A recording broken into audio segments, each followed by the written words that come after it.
আসসালামু আলাইকুম বন্ধুরা, আশা করি আপনারা সবাই ভালো আছেন এবং সুস্থ আছেন। এসে গেল ইন্ডিয়ান R15B4।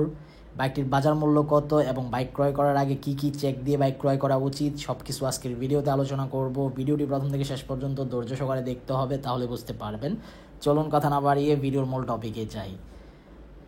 তবে এখনও পর্যন্ত যারা আরমান সারোয়ার ইউটিউব চ্যানেলটি সাবস্ক্রাইব করেন নাই, তারা অবশ্যই আরমান সারোয়ার ইউটিউব চ্যানেলটি সাবস্ক্রাইব করে ফেলবেন, যেন পরবর্তী আপডেট নোটিফিকেশন পেয়ে যান।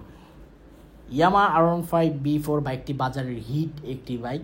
টাকা থাকুক বা না থাকুক, জমি বিক্রি করে, ঋণ করে, কিস্তিতে, লোন নিয়ে, যেভাবে পারে এভাবেই বাইকটি ক্রয় করার চেষ্টা করতেছে, মানে দেখা দেখি।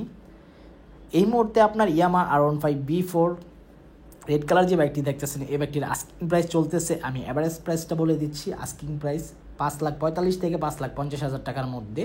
তো আপনার অবশ্যই 5-6টি শোরুম যাচাই বাছাই করে তারপর বাইক ক্রয় করবেন। আর 5-6টি শোরুম যাচাই বাছাই করার আগে বাইকটির চারপাশ দেখবেন ঘুরে সুরে, যে বাইকের মধ্যে কোনো প্রকার দাগ আছে কি না। যে শোরুমেই যান না কেন, ওই শোরুমে আগে গিয়ে দেখবেন যে বাইকের মধ্যে কোনো দাগ আছে কি না। যদি দাগ থাকে তাহলে চেঞ্জ করে অন্য আরেকটা দেখবেন।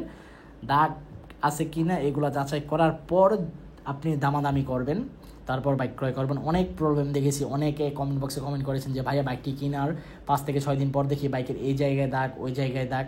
এই জন্য আমি বললাম আপনার অবশ্যই যাচাই বাছাই করে তারপর বাইক ক্রয় করবেন, তাহলে আপনার কোনো প্রবলেম হবে না।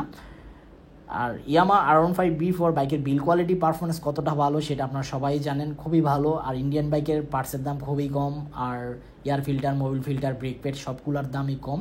সার্ভিস সেন্টারও আছে কিনা সেটাও আপনারা যাচাই বাছাই করে ক্রয় করবেন। এই ছিল আজকের ভিডিওর আপডেট ইনফরমেশন। আই হোপ আজকের ভিডিওটি আপনাদের ভালো লাগছে। যদি ভিডিওটি ভালো লেগে থাকে তাহলে অবশ্যই লাইক বাটনে লাইক দিয়ে দিবেন। দেখা হবে ইনশাল্লাহ পরবর্তী ভিডিওতে। সবাই সুস্থ থাকবেন, ভালো থাকবেন এবং সেফটি মেনটেন করে বাইক চালাবেন। আল্লাহ হাফেজ।